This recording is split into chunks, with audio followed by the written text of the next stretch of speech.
This program is brought to you by the partners of A Rood Awakening International. Help others find truth. Support A Rood Awakening International today. We've all heard sermons that focus on one verse, but it's completely unnecessary. The Bible is a story in itself that doesn't need conjecture and rationale. Pastor Matthew Vander Els invites us to take another look at the Bible as a single story with repeating themes built on a promise that never fails. Because it's the end of the sixth day, the sun is set, and this is Shabbat Night Live.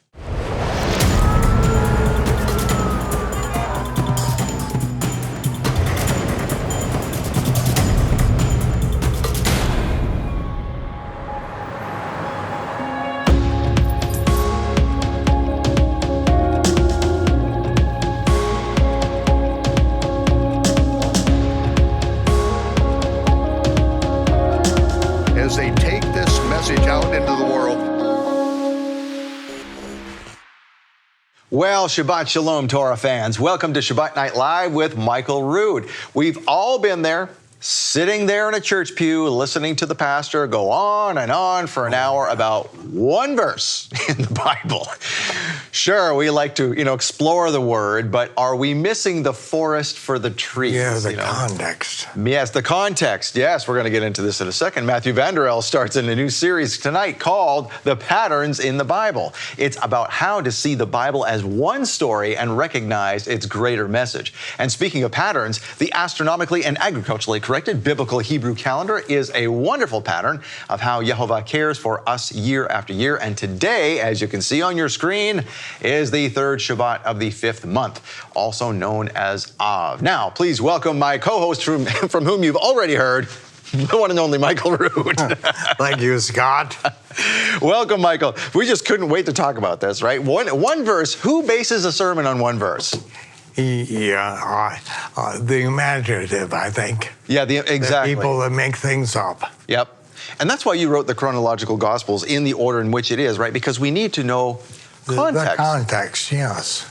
Yeah, and if we just go by one verse, we're losing the context. Exactly. We don't know what the story's really about, and then we just go off in left field, and suddenly we're creating our own religion, and that's the whole problem, isn't it? Yeah, that's why we're doing the feast in the fall at the right time. Yep.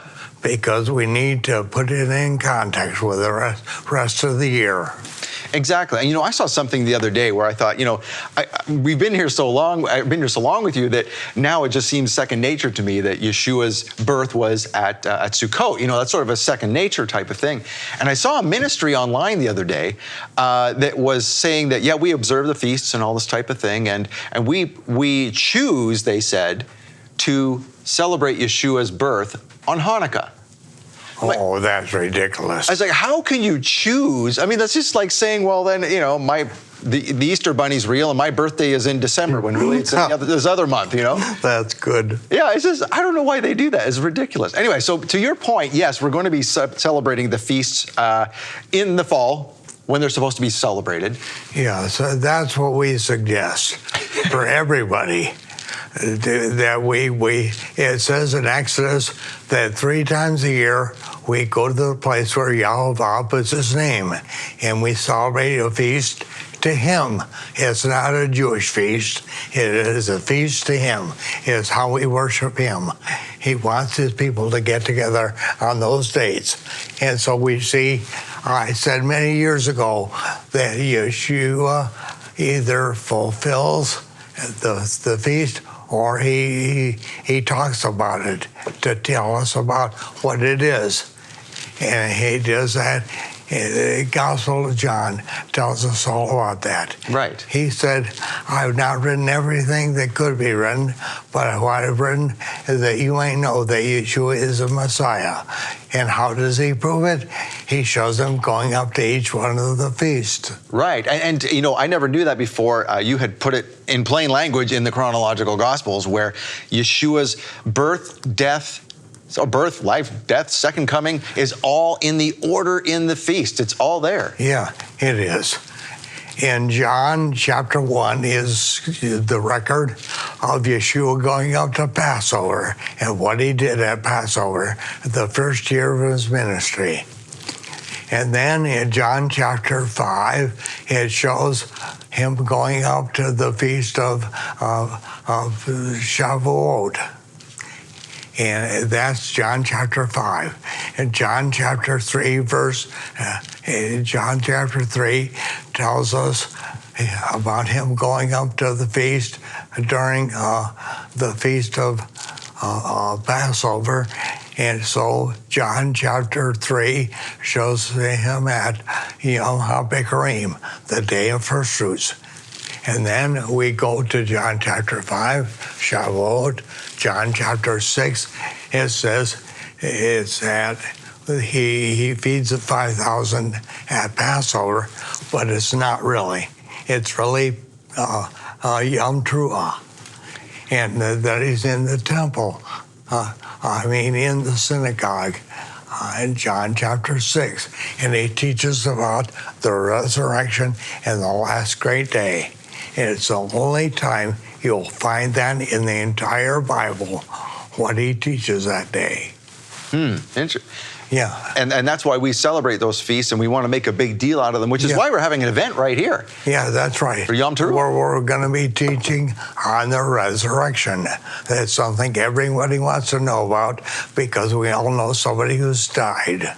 Exactly. So we want to know what it's all about, and we can't make up our own thing.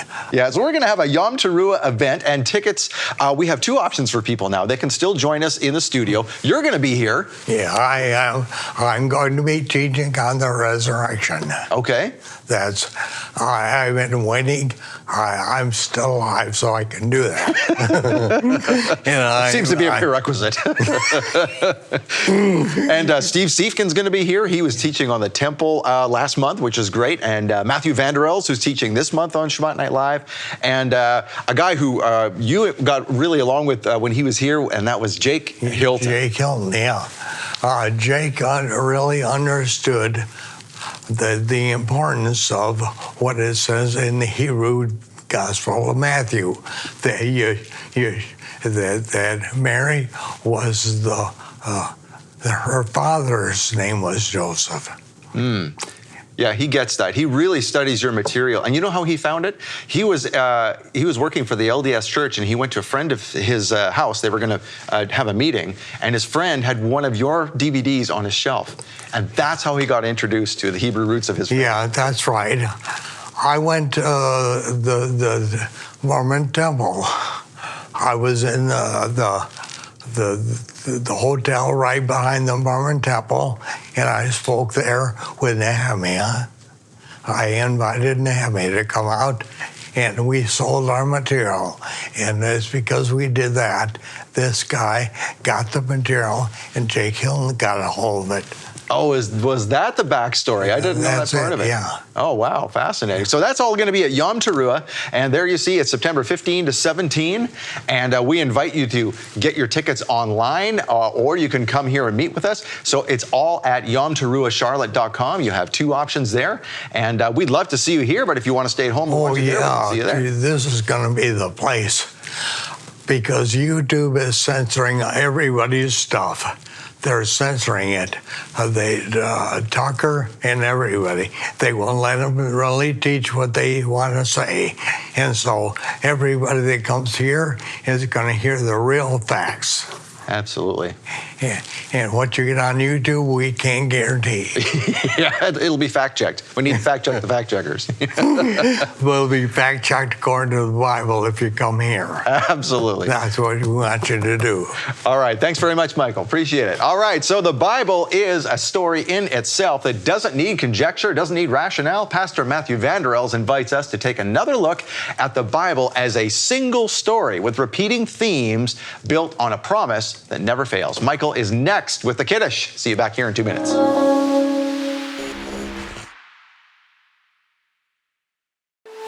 Does a global cabal fit into the prophecies of the Bible?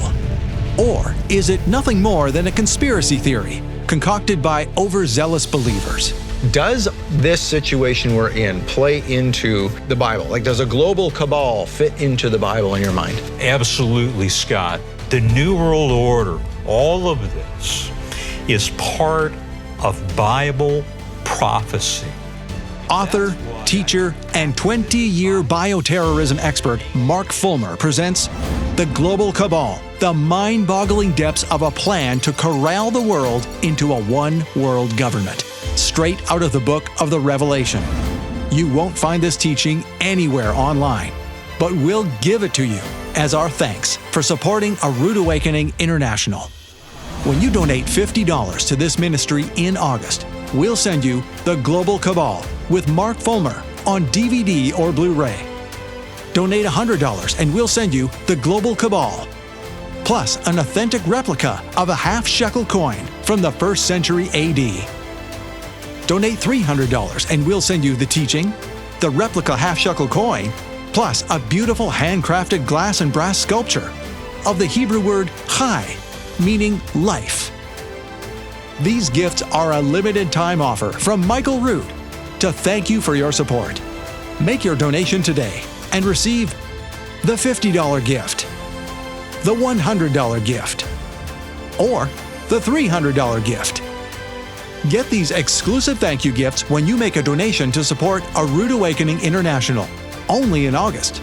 Use your cell phone to scan the QR code on your screen to donate now, or call 888-766-3610, or get your gifts online with a donation at monthlylovegift.com. If you like what you see on Shabbat Night Live, you'll love the bonus episodes, now available only on the michaelrood.tv app. These bonus episodes dive deep to give you more serious study, cutting-edge content, and righteous raves you won't find anywhere else. It's Michael Rood Uncut. Sign up now to get the michaelrood.tv app free for 14 days. It's everything Michael Rood, plus all new bonus episodes you won't find anywhere else. Sign up to watch now at michaelrood.tv.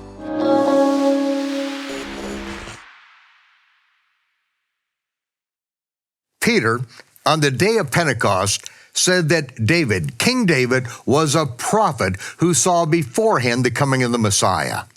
He saw that his son, the Messiah, would be the Kohen Gadol forever after the order of the Melchizedek. And Yeshua, ordained as the Melchizedek, as the high priest forever after the order of Melchizedek, brought forth bread and wine in Yeshua.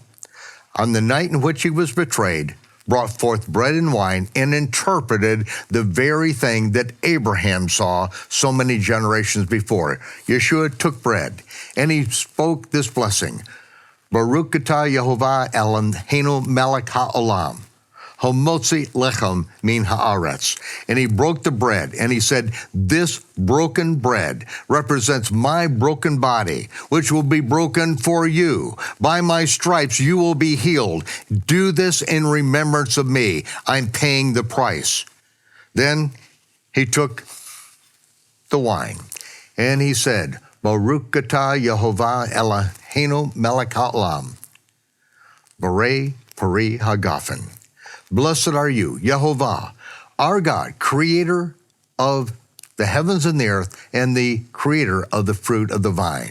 And he said, this represents the renewed covenant, which will be paid for in my blood.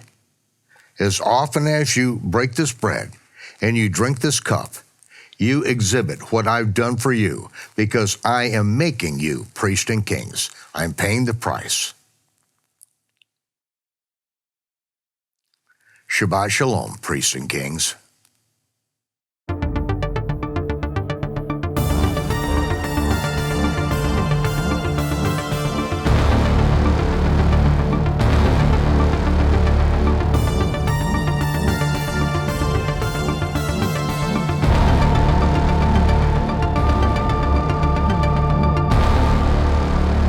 Once upon a time, there was a book. It was called the Bible.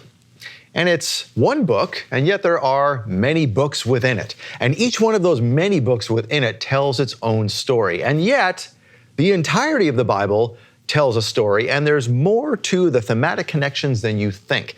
And someone who knows more about that than anyone I know is Matthew Vander Els. Matthew, welcome to Shabbat Night Live. Oh, thank you for having me. This is a great honor, and I'm really excited to talk about my favorite topic. This is what I'm passionate about. That's great. We love, when my wife and I have come to your congregation here in the Charlotte area a few times, and we always knew you to be the ancient Near East guy. You knew how to tie all that together. And so does this theme kind of tie into that whole expertise as well? What I want to look at today and talk about today is just what the Bible is and how we should approach it, how we should read it. Okay. Because many times, specifically in the States or in the West in general, we have a tendency to have a lot of preconceived notions about what the Bible is and what it isn't that we bring to the table before really most of us have ever actually read it all the way through. Okay. And sometimes we have this understanding of the Bible that maybe it's a checklist of righteousness. So if we can just go through the list and check off enough things, we'll be made righteous. And that's what the Pharisees did. Right. And it didn't really work out too well, according to Yeshua. Sometimes we're taught that the Bible, because it does contain the words of God, is divinely inspired, that it is our own personal answer book for every situation in our life. And well, if you've ever been in some tough situations and went to the Bible, it doesn't always give you a direct answer for the conflict that you're in. That's something hard to swallow for a lot of folks, isn't it? Well, for sure. I mean, we can find the wisdom in the Bible, and that's absolutely what it is. It's meant to cultivate wisdom for us to navigate the ever-changing world out there and how to walk out that vocation as being the representative of God's kingdom. But it's an ancient text. Written to an ancient people. And so we have to come with that set of lenses. When I was growing up, I think, and this just kind of comes with going to church every single week and just the way that the reverence that we have for the Word of God, sometimes we kind of treat it like it just kind of fell out of heaven. Adam woke up, the breath of life is in him, and he had his leather-bound KJV with his name inscribed on it right there waiting for him. And the Bible has a very messy, complicated history that only furthers attest to the divine nature of it, that it actually made it into our hands. But one thing I think that we fail to do sometimes is look at, as you said, the story of the Bible and what it's really trying to tell us about the God that we are pursuing this relationship with. Many times we get in trouble. We're so used to the Torah portions every single week, or even going to church. We have little chunks of the Bible that are taken out and they're chopped up into these neat little sermons that we talk about, or that we listen to for 20 minutes. If your 3 or 5 point sermon. Yeah, 3 or 5 points. So if you're in a Orthodox Christian background, you have homilies at 10 minutes, 8 minutes. That's it. More other denominations and whatnot, 30 minutes, 40 minutes. If you're long-winded, an hour.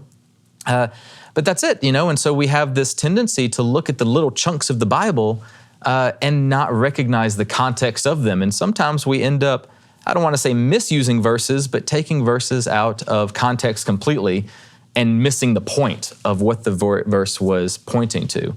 And so that's kind of what we're talking about today. There's one that a lot of Christians hang their hat on, and I do too, because whenever you're feeling down, where do like you said, you go to the Bible, you want to find, okay, what does God have to say about God? Lead me to something. And often there's one very famous verse, Jeremiah 29:11. Yes, yeah. I know the plans I have for you, et cetera, et cetera. It's all going to be okay. It's going to be okay. So is it, can we use that? Can we not? What? We take that verse, I have it here. For I know the plans I have for you, declares the Lord, plans for you to prosper, not to harm you, plans to give you hope and a future. And that verse, I would absolutely agree, stands as a testimony and a witness to the character of the God that we serve.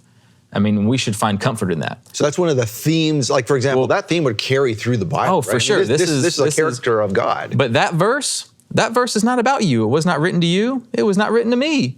It was written to a very specific group of people that in verse 1 of Jeremiah 29, it tells us, and here's what it says in verse 1. This is the text of the letter that the prophet Jeremiah sent from Jerusalem to the surviving elders among the exiles and to the priests, the prophets, and all the people Nebuchadnezzar had carried into exile from Jerusalem to Babylon. So this is the These are the remnant of the people of Judah. Judah sinned against God, were wicked. He gave them multiple warnings, and they continued in their idolatry, continued in their pursuit of greed and treating the poor with injustice, and they were exiled. Babylon came in and took them into exile. And this is what this letter is. And so if we read the fuller text, like verses 10 through 13, we can see, this is what the Lord is saying. When 70 years are complete in Babylon, I will come to you and fulfill my good promise and bring you back to this place. This is your punishment, and there will be an end to it. Then you will call on my name, come and pray to me, and I will listen. You will seek me and find me, and you will seek me with all your heart, and I will be found by you, declares the Lord. I will bring you back from captivity. I will gather you from all nations and places where I've banished you. And right in the middle of all of that is, for I know the plans I have for you, declares the Lord, plans for you to prosper and not harm you, plans to give you hope in a future. You were wicked. This is your punishment. But don't worry, I'm not going to let that get in the way of me pursuing you. Your wickedness is not stronger than my love for you, and there is hope, so have hope in me. And so in a way, we can find comfort in that, but it's not our own personal verse that God is speaking to us. It's spoken to the exiles of Israel.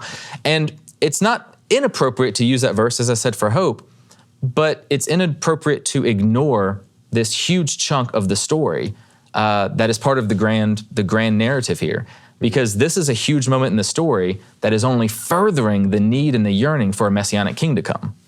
And that's really what the whole Bible collectively is doing. It's leading us to King Yeshua. So that's what we need to do, is look at the Bible in its entirety, instead of taking, like you said, we have the Torah portions that we go to a Sabbath gathering and we do that, or even a message in a messianic congregation, or if you go to a Christian church and, we have all heard sermons based on one verse. Yes.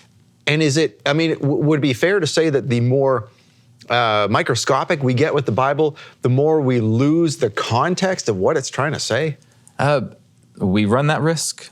Absolutely, we run the risk. We're so busy looking at the bark on the tree that we miss the forest and the beauty of the forest when you're driving through in an autumn day.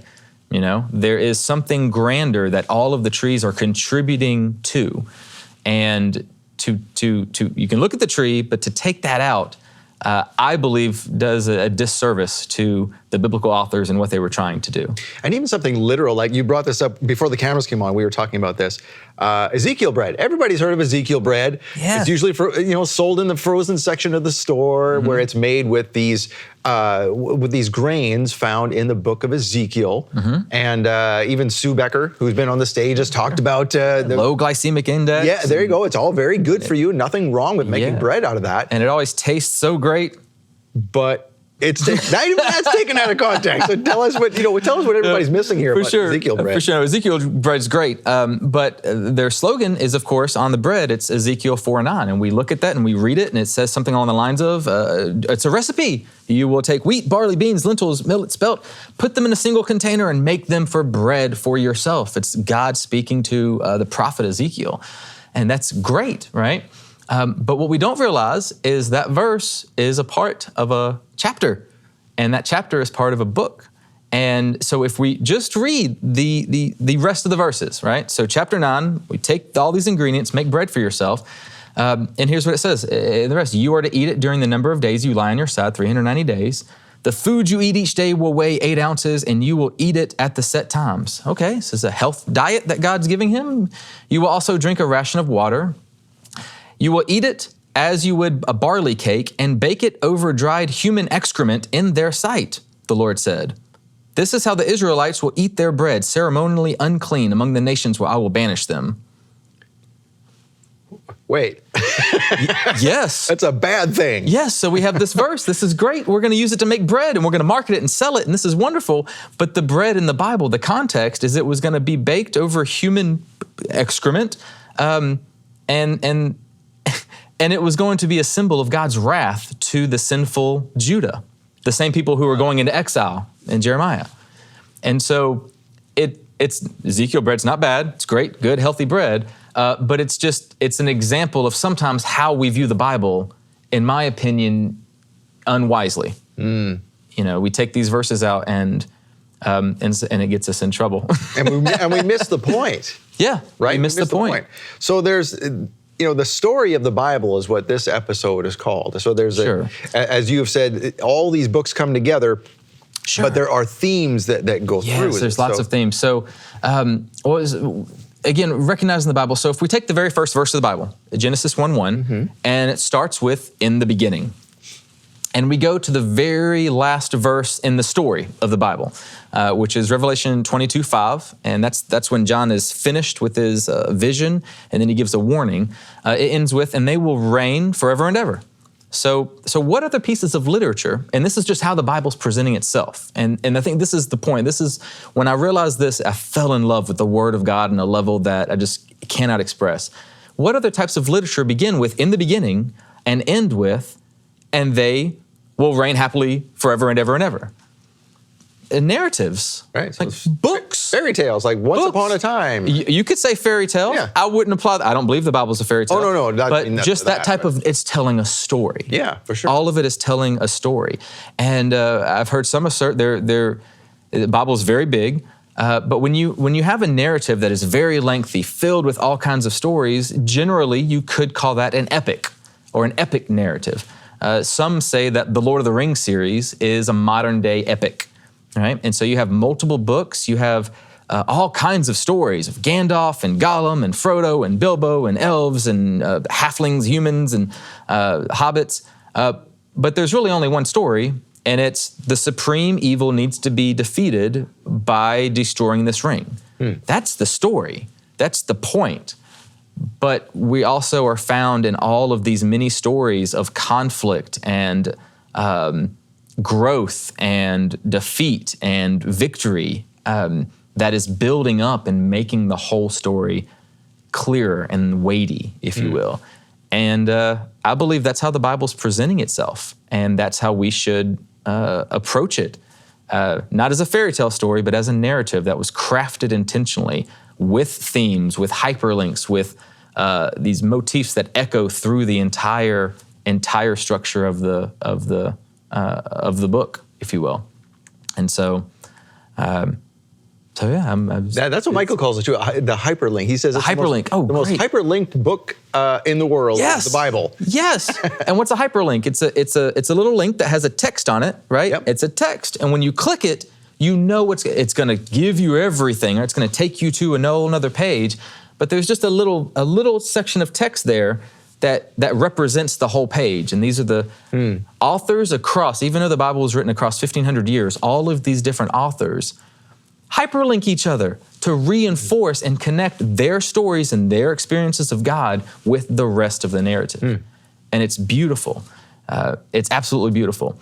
And so this narrative begins with creation, right? Creation. And creation in a garden, right? And God creates humans, and he creates them for a purpose. He wants them to rule with him.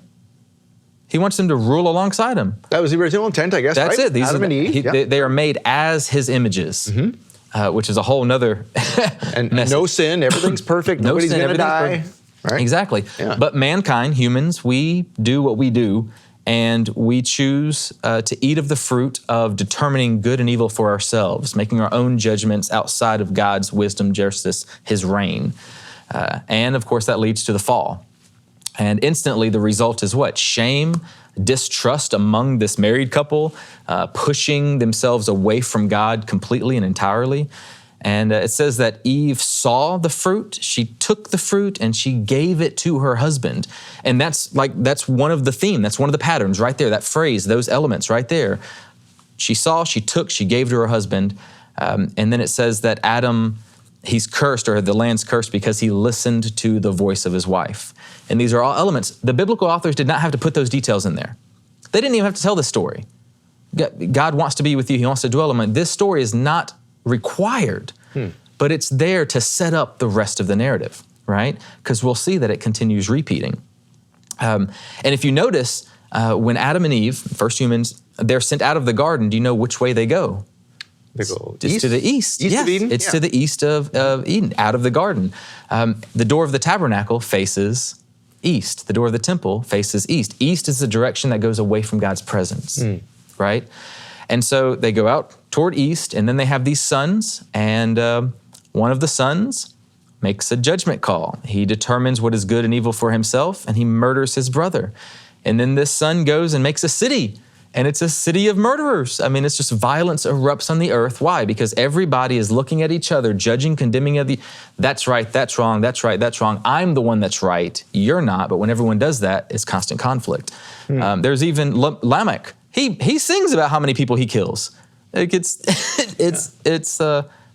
And you take that to even like further up. I mean, I'm sure we'll get to this later, but Judges, where everybody did what was right in their own eyes. Judges. There's the whole thing that it's the tree of the knowledge of good and evil all over again. Yes. Is that it? Yes. So the whole theme of the book of Judges is Israel is losing touch with who their God is. And so every chapter is a downward spiral. So like Gideon, he's a man of faith. He puts a fleece out, right? And so what do? We make that prescriptive. And so we go out and we throw shirts and trousers out in the lawn to see if God will speak to us. I've done that. I don't know if you have, but sometimes we try to God will speak to us. I'm going to do it because it's in the Bible. But the whole story is about how Gideon didn't have faith. The angel came to him multiple times. God spoke to him, and Gideon did not trust God. It was not a good thing that he kept flipping the fleece. It was not a good thing that he didn't trust God. But we take it as prescriptive. Samson, the author of Hebrews says Samson was a man of faith. Sure, in the last 5 seconds of his life. But Samson was a horrible leader of Israel. He was a horrible mentor. He was a womanizer. He was a drunk. He was a murderer. And he was a Nazarite, this set-apart status of everything that a human shouldn't be. And the downward spiral of Judges bottoms out in Judges 19, where you have the story of the Levite and the concubine, who he allows to be gang raped to death by the citizens of the city. It's funny you mentioned this downward spiral. And as you're doing that, I'm thinking, that's kind of the opposite of what man thinks he's doing when he judges for himself. Right, the whole Tower of Babel, which was built in some estimations to be a spiral all the way to the top. Yeah, and we'll touch on that in here in just a second. So how is God going to solve the violent problem? All these violence, he hates violence. How is he going to do it? He's going to flood the earth. I'll kill them all. That's how I will solve violence. I will fight violence with the divine violence. And it's New Creation 2.0. So you have Genesis 6:9, Noah walked with God. When was the last time we saw God walking? Back in the garden. So we have a link. Okay, something's happening. It's an echo of the garden. And you have this man and his family inside this set-apart dwelling where they have everything they need from God. He has dominion over all of the animals, right? And the waters that were separated have now enclosed. It's new creation. Creation has imploded on itself and it's coming back. And then what's the next thing that happens? Dry land appears. And to symbolize that confirmation, a dove is sent, which is interesting for the New Testament. So dry land appears and Noah gets off the ark. And it's a whole new word. It's a fresh start for all of humanity. We're going to be God's representatives to the earth. We're going to take care of everything. We're going to rule justly as God wants us to rule. And then Noah plants a garden, he eats the fruit of it, and he finds himself naked. He plants a vineyard, gets drunk, and now he's naked, just like it's the same story. Wow. It didn't work again. It did not work again. Hold that thought. We're going to take a break here, but I want to come back to this. This is fascinating stuff. If you're enjoying this as much as I am, I want to thank you for making it happen because you brought Matthew here. It's only through your support that Shabbat Night Live is even able to be here, and it also ensures that we can be into the future as well. So someone else gave to so that you could see this today. If you give today, we can continue doing this so that someone else can see this into the future. I think it's very important stuff Matthew has to say. So again, thank you for your support, and we'll give you a couple minutes to do some more of that. Thank you.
thank you for your support of Shabbat Night Live. Before the break, we were talking about Noah.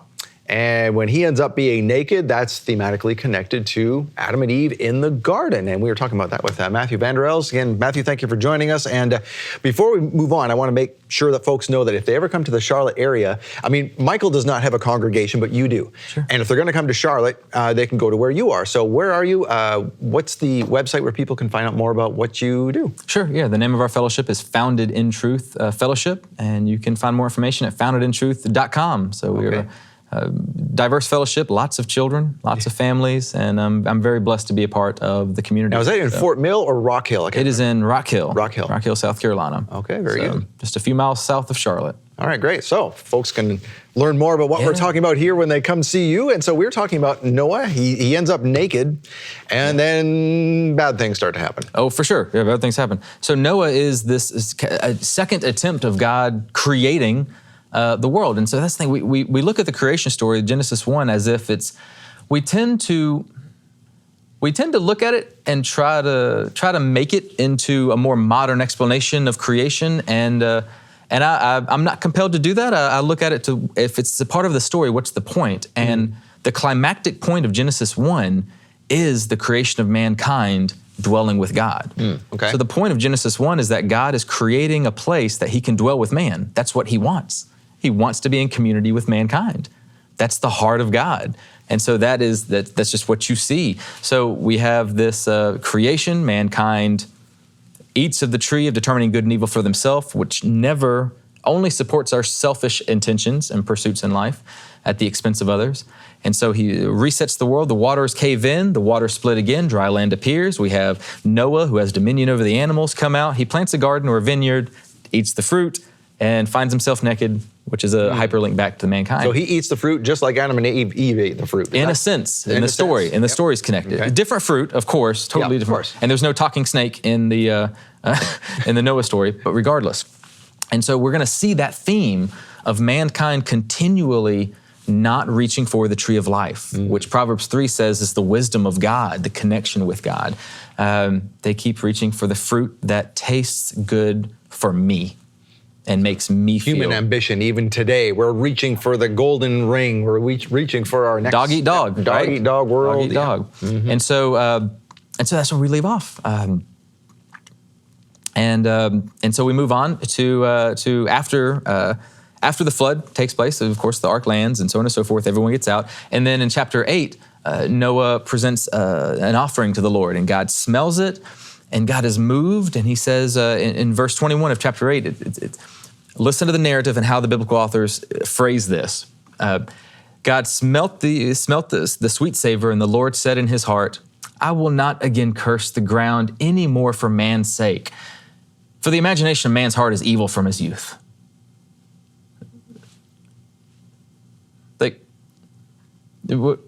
I'm never again going to flood the world in this manner because men are evil. It's like, what? How do we process the wording of that? Neither will I again smite any more of every living thing I've done. While the earth remains, seed time and harvest, cold and heat, summer and winter, the day and night shall not cease. I'm going to leave the world the way it is. Well, what's he saying here? He's saying, you know what? If I continue doing this, it didn't solve it this time. And we learn a lesson there that divine violence does not fix human violence as well. Right? So that propels us straight into the teachings of Yeshua. Something's not going to work, so we need to find another way. But God's saying, yeah, I'm just going to keep wiping these men out, and their hearts are always going to be evil. So this is the setup. In between the lines here, God is going to make a rescue plan. Flooding is not going to work anymore. And so now we have the glimpse of, okay, he's going to do something different. He's going to leave the earth the way it's going to continue. Something else is going to be different. And so the following chapters, we get a glimpse of the future echo of Babylon in Genesis chapter 11. The whole earth, we know the story of the Tower of Babel, right? Babylon.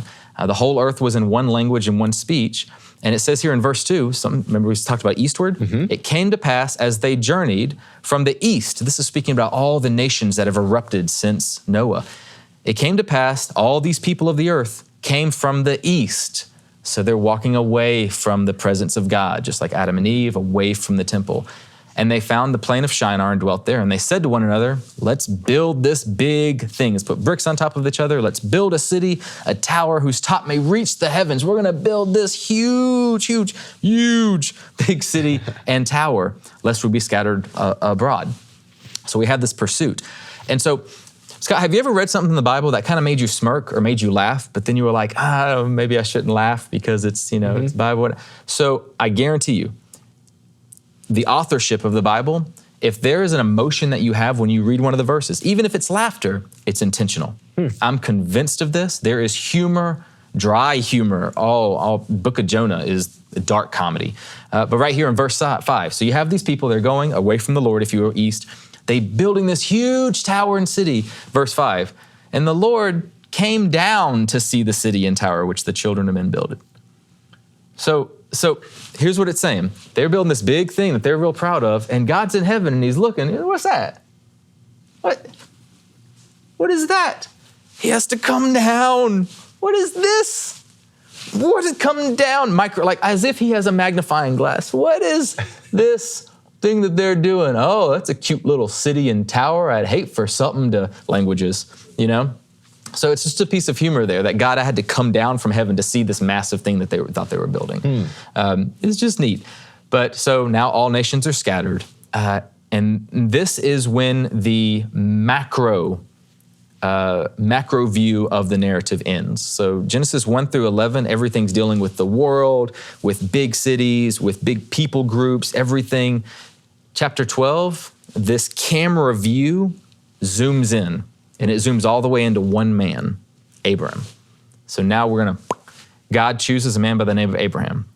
And he makes a promise. And that promise is that he's going to make this one man a great nation. He's going to bless him. And he's going to make his name great so that he will be a blessing. He will bless those who bless him, curse those who curse them. And through him, all the families of the earth will be blessed. So what's the prominent wording there? Blessed. Blessed. Blessing. Everyone is going to be blessed. This is the rescue plan. This is the rescue plan to the perpetual failure of human beings because of the nature of their hearts.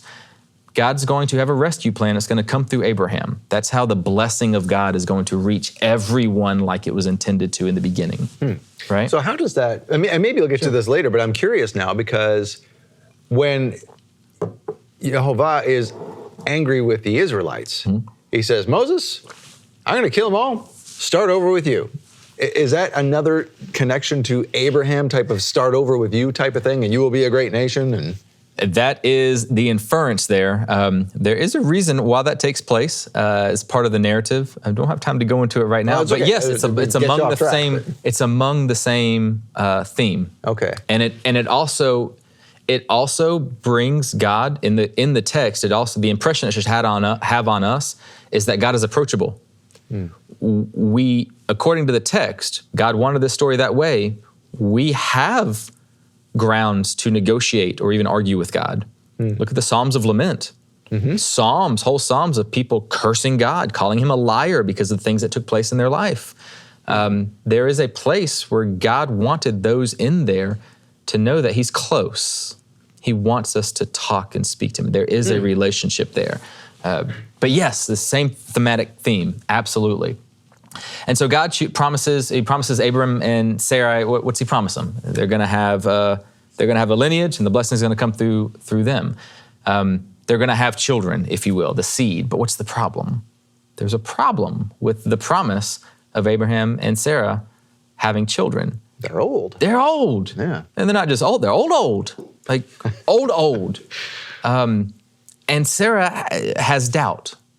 You read it in the text, she feels vulnerable. She's old, she's barren at this point. Like she's barren. She likely has a value issue as part of the human condition. She's frustrated because somehow they are going to have a child, but she can't have kids. Can you imagine the pressure that she feels? And so instead of trusting God, we have an incident where she determines what is good and what is not. And this takes place in Genesis chapter 16. And it says that, now Sarah, Abram's wife, had borne him no children, but she had a female servant whose name was Hagar. And Sarah said to Abram, behold, now the Lord has prevented me from having children. Go unto my servant, and it may be that I shall obtain children by her. Key verse, and Abram listened to the voice of Sarah. So we got a hyperlink. We got a hyperlink back to Adam and Eve. So after Abram had lived 10 years in the land of Canaan, Sarah, Abram's wife, took Hagar, the Egyptian, her servant, and gave her to her husband as a wife. And he went into Hagar. So it's the same theme. So he listened takes the fruit, determines what is good, what is evil, took Hagar and gave her to her husband. It's the same word that's used in Genesis 3:6 and 3:17.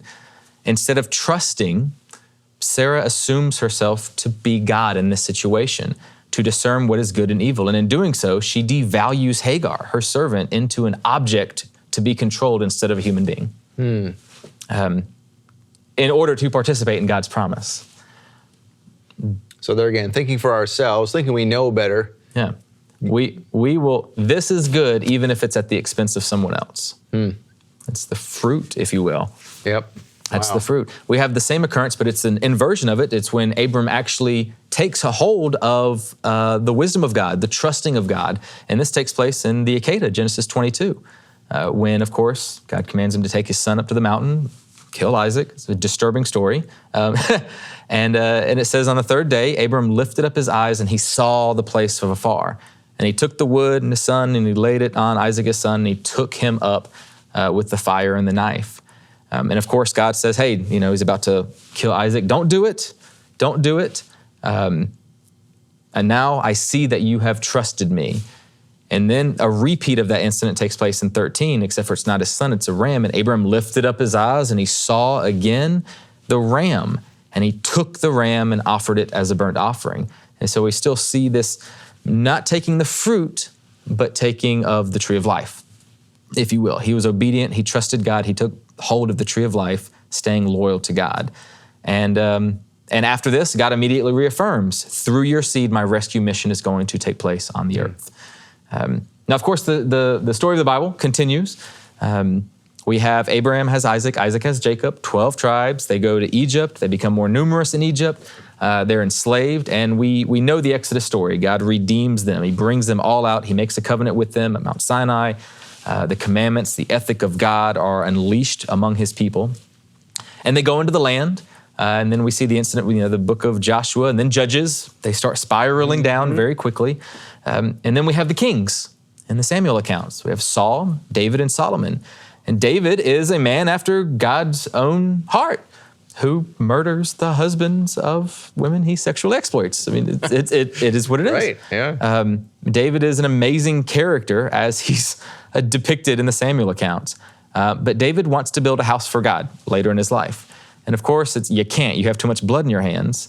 So your son can do it, basically, is what takes place. And so we know the story of Solomon. Solomon, God gives him a choice. What do you want? You want wisdom? Do you want gold? Solomon could pray for anything, but he prays for wisdom. And then God gives him wisdom, but he also gives him the gold and the wealth and all of the other things on top of that, right? And so Solomon is now going to have this wisdom to hopefully use to be the king of and display God's justice and righteousness to the world. But he doesn't. He uses his wisdom to perpetuate what I would call the imperial beast system, to perpetuate wealth and power and the grasp of power in Israel. And Solomon successfully builds the largest, most powerful military empire the earth had ever seen. He's all pursuit of wealth. That's the whole the first 12 chapters of 1 Kings. Solomon builds his house bigger than the temple, but he does build God a temple, and he uses slave labor to build God's temple in 1 Kings 9:15. King Solomon builds the house to the God that frees slaves. With slaves? Use slave labor. Yeah. Wow. Yeah. I don't know if I knew that part of this. Yes, it's 1 Kings 9:15. Huh. The forced labor. And it wasn't Israelites, it was the minority nations around them that they defeated, and they were more powerful. Oh, same as the Egyptians did. He marries an Egyptian, Pharaoh's daughter, Yes, and he becomes an arms dealer. He buys tanks, horses and chariots, tanks from Egypt and exports them up to Anatolia. He profits off violence and war. He becomes an arms dealer at this point. And 1 Kings 10, verse 14 says, "Now the weight of gold that came to Solomon in 1 year was 666 talents of gold." Ooh, that's not a good number.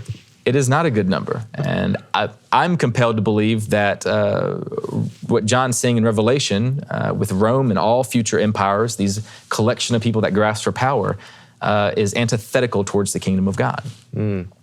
So, yeah. So this is the pursuit of man, the wealth of man, the greed of man is all wrapped up in this 666 number. I absolutely believe that. Wow. Yeah, the grasp for power, which is an inversion of the kingdom of God and everything that God reigns wants to do. Wow. And we see that in how King Jesus presents his kingdom. So yeah, Israel turns into the Egypt that they were redeemed from. And they don't repent. They continue oppressing the poor, oppressing the weak for their own gain, and God sends them into exile as their punishment. Now they are back in slavery once again. But there are the prophets that say, you know what, there's going to be a greater exodus. There's going to be a king that comes. The rescue mission is not going to stop. Now, Israel's still in exile. They left Babylon, came back to Israel, but they were oppressed by the Persians and then the Greeks and then the Romans by the time we come to the 1st century. And that is when we have the entrance of this no-name rabbi from Nazareth named Joshua or Yeshua come onto the scene. It's incredible because this God who's been pursuing this rescue mission of mankind, this whole story, like this is the whole story. Frodo's journey to the mountain, this is the whole story. And God makes himself known in and through this carpenter from Nazareth named Yeshua. And instead of wiping out humans, again, he takes on all of the mess, and he takes on all of the corruption and the wickedness and the selfishness and the sin, and he takes all of it onto himself on the cross. It's a plot twist. It's a plot twist. He takes it all of it onto himself, and some would say like that's the 2 men on the road to Emmaus, like they were like, okay, like he preached love and forgiveness and worship God, that's fine, but he's dead now. Like we thought he was actually gonna redeem Israel, but we know something happened 3 days later, and the tomb was opened up and he walked out. And so the testimony of the apostles, continuing the New Testament, if we believe their testimony, then we believe that Yeshua did in fact rise from the dead, and this long story that we've been journeying through reaches its climax, that God's love is stronger than our evil. God's love is stronger than our corruption, than our sin. God's love is stronger than our hate and our malice and our bitterness, and he conquers it. That Yeshua is the human being that we were always meant to be in the garden. We were always meant to fulfill that. And through our faith, through our loyalty in him, we are given the Spirit that gives us the power to trample the head of the serpent and live out that ethic of what it means to be an image of God to the world. And that's called good news. That is called good news. That the kingdom of God, the reign of God is here. It is among you. And unlike Lord of the Rings or any other grand narrative, epic, this one invites you to actually be a part of it. You're not just a reader, you're a participant. You're a character in this story.